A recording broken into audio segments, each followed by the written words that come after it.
In this video, I'll show you how to get Adobe Photoshop for free on your PC or Mac with a safe and official method.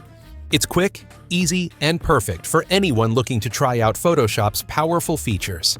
First, check the description box below this video and click the link provided.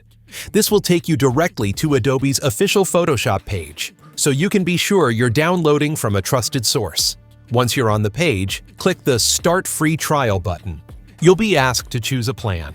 Adobe offers several options, and for this tutorial, we'll go with the Business Plan, which gives you a 14-day free trial of Adobe Photoshop. You can also choose to try Adobe Stock for 7 days, which includes 10 premium assets you can download and keep.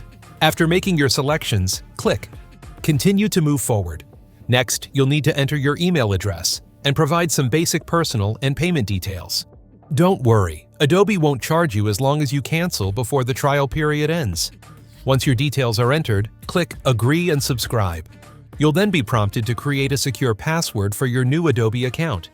After your account is set up, Adobe will guide you to download the Creative Cloud desktop app. Install it on your computer, then log in using the email and password you just created. Inside the Creative Cloud app, go to the Apps tab, search for Photoshop, and click Install. The download will begin automatically, and once it's complete, Adobe Photoshop will be ready to use. And that's it. You now have Adobe Photoshop installed and ready to explore during your free trial.